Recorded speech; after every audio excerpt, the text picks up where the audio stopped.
Segment 2, Northtown Neighborhood News Magazine, a presentation of Sonny Hirsch and myself. Dial us up on the web at www.ntnm.org. New commander, we want to welcome Thomas Waldero. We wish you many years of success in the 24th District. Community policing still alive and well. Monthly meetings. Check out Sonny's website at caps24.org, where you can also, and if you see graffiti and you're in the 24th District, which is Rogers Park, West Rogers Park, part of Edgewater, take a picture and go to caps24.org and use the form over there. Send it. You can send it directly to the police, who can identify whether it's a gang or whether it's a tagger. And by the way, you hear this word tagger. Oh, basically that's a vandalous street artist, as opposed to a gang member.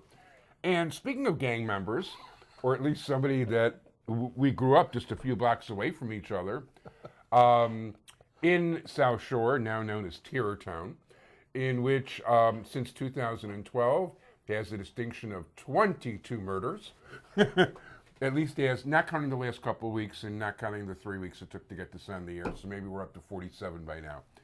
And we're talking about our resident legal expert who's gonna actually doing something interesting right now, or might be. Michael Strom, how you doing? Good, Avi. It's the most florid introduction I've ever had. That's fabulous. My pleasure. And by the way, I've got to say that was the best handshake you've ever given me, which might be a sign you're up to something. Could be. Could be. You got to strengthen that grip in order to get in shape for that. You also got to ease into it. It's a long season. Definitely. So, even though, the primary is March of 2014, and right now we're sitting somewhere in June, although we're filming, well, whenever we're filming in 1492, right before Columbus arrived. You've actually been thinking about doing something. I have, Avi, and I had been not particularly tempted to run for judge again, despite the fact that you've nudged me every time I've been on the show that I oughta. But there are rumors out there that there are going to be multiple vacancies, which leaves me a little bit more wiggle room, so I'm in. I'm running. Very good. We want to wish you all the luck in the world. Now, from what I'm hearing, there's going to be at least 3 vacancies, it would seem? That's the word on the street. I want to be very careful about what I say publicly, because certainly, as we sit here now, there's one actual vacancy. There's word of a couple more, maybe more than that coming, but until paperwork's filed and the requisite things have been done, I'm not here to push anybody out the door. If anybody who's rumored to be leaving decides that they're better off staying, God bless. They're all good people. Yeah, no, maybe we can get some guys from Terrortown to come up north and, influence a few people. Now, we're talking about the 9th Congressional District. Actually, I'm in that also. But this is the 9th Judicial Sub-Circuit. It is. And are the boundaries going to change the selection for the 9th Judicial Sub-Circuit? The sub-circuit boundaries have not been changed since they were originally drawn. Excuse me. Now, keep going. The thing is that the ward boundaries within it, in terms of 49, 50, and so forth, yeah. the ward boundaries within the district have changed, but the outline of the district hasn't changed since, I think, 1991. So interesting. Now, what are the boundaries for those people who are, to let people know if they're in the 9th Sub-Circuit? Okay, well, I'll give rough boundaries because there's some ragged edges around the perimeter. I believe all of the 49th Ward is in, and some of that's because the southern boundary of 49 moved north. Right. So that's basically from right around Devon, approximately? It depends where you are on the map. There's kind of a squarish cutout in the district. Yeah, there was probably a fight between the 46th and 48th and 49th Ward committeemen for who gets what precinct. But, I guess when it's so easy to just look stuff up, right? Yep. So, there's a map here, and you can see that at its southernmost extension, it actually extends beyond 49 and into little chunks of 48th and 40th Ward. But look where 49 ends up here on Arthur. And then it zips up from Arthur. Yeah, so you have a big chunk where it goes from Peterson being the southern boundary to Arthur. So, but that's all within the 40th ward, not Yeah. the 49th. So practically all of 50 is in, but there is a little bit that's not. And there are nibbles of 41, 39, and I love the little pocket for 45. There's like one family that lives in the 45th ward that's in the 9th Judicial Subcircuit, and we'll take your votes too. That's interesting because but this it is connects, just the city part. It connects to the suburban part. Right, and the suburban part, you're talking about all of Evanston Township. I'll say maybe 80, 90% of Niles Township. Yeah. Perhaps half to 2/3 of New Trier, because I don't know what the population distribution is in that district. The southern aspect of New Trier Township is in, the northern is not. There are a couple of interesting chunks of Northfield that are in there, one on Northfield's kind of northeast edge and another one at the southwest edge of Northfield, and a little bit of Main Township. So that's the 9th Judicial Subcircuit. It's actually one of the more contiguous and less weird-looking districts on the map. You had a platoon here last year for the 8th, which modestly extends from Edgewater to Chinatown. Yeah, that's just south of 9. Yeah. And all those zigzags. But yeah, I had a platoon isn't the word. There were like, about 4 different elections over there. There were. One was uncontested, but the other 3 made up for it because there were plenty of candidates in those. Yeah, well, the one uncontested, besides for the fact that she herself was recovering from a disease, which I don't mean in any kind of bad way. I mean, she was, but she was also politically connected to the extent that there was no way anybody in their right mind wanted to run against her.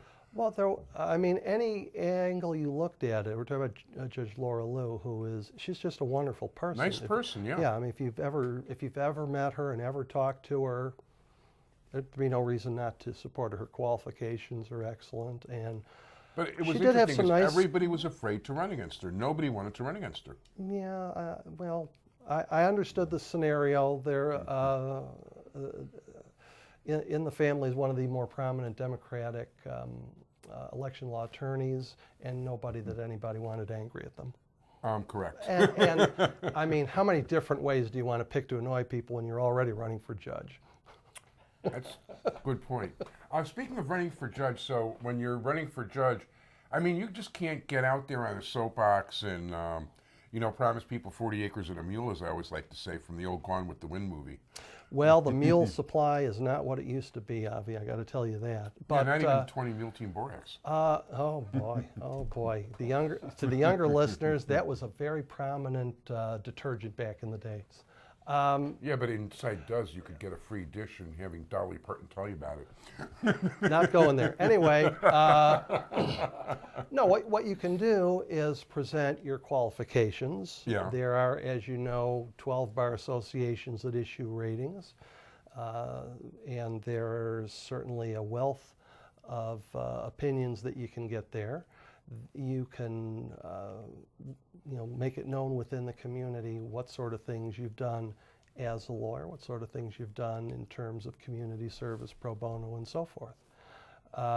In terms of, I'm going to rule this way or that way, until you've seen the briefs, how do you know how you're going to rule on anything?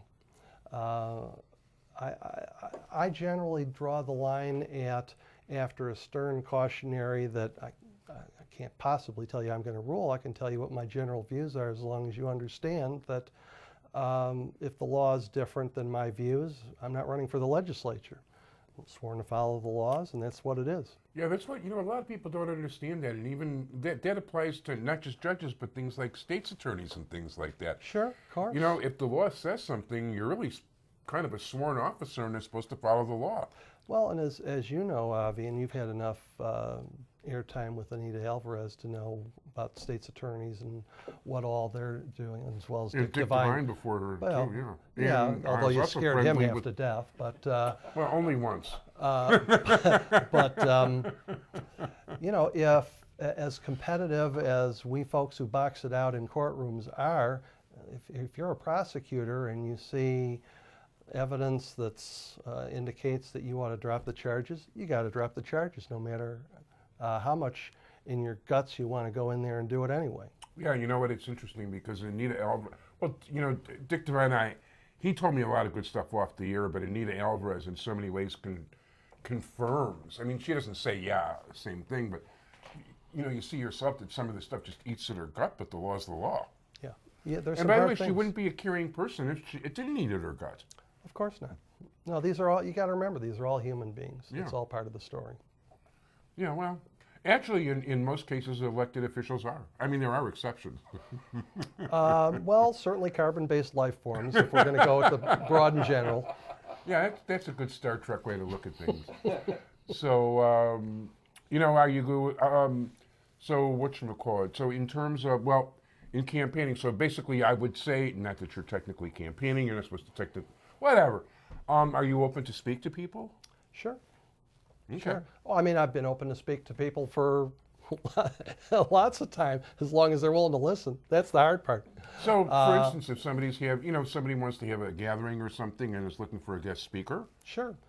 And for that matter, even, before we get the official paperwork filed and all that stuff, the Decalogue Society, of which I'm serving my last month as president. Oh, congratulations! Thank well, you. first of all, the newsletters have been very enjoyable since you became president. I do enjoy them.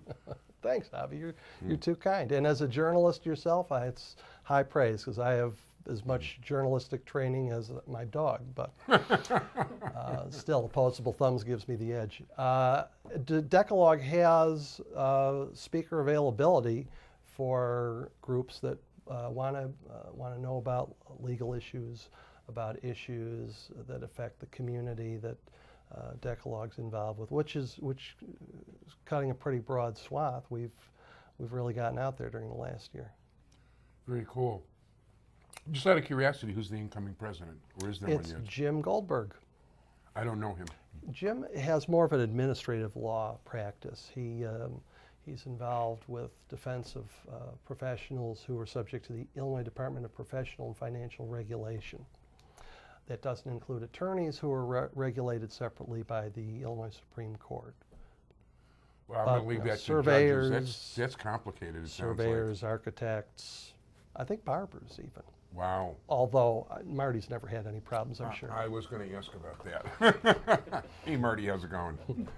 So, and by the way, we have to officially, now that you're running, your Marty Levinson at the beginning of the show, which was technically is before you said on air you were a candidate, can be shown, but we have to retire you at this point because people running for judge don't get the Marty Levinson.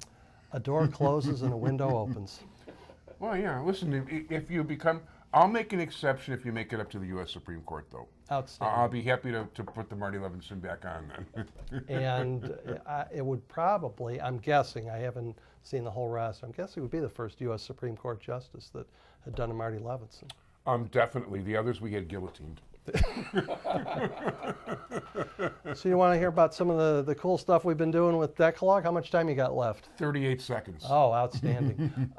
We helped the CBA launch a new program, pilot program, intervening with chronically but not irredeemably truant kids in the great south side of Chicago, in an area that's been noted to have almost as much violence as Terrortown. We're working with middle school kids, and it's shown some promising initial results. We drew in as partners to the program the Black Women Lawyers Association and Cook County Bar. Very good, and we'll get you back on to flesh things out further. I want to thank you very much, Michael Strom, who has declared he is going to be a candidate for judge in the 9th District. Handshake's getting better each time. I want to thank my entire tech crew, Sonny Hirsch. Thank you for joining us, everybody. Be well. Take care. Bye-bye.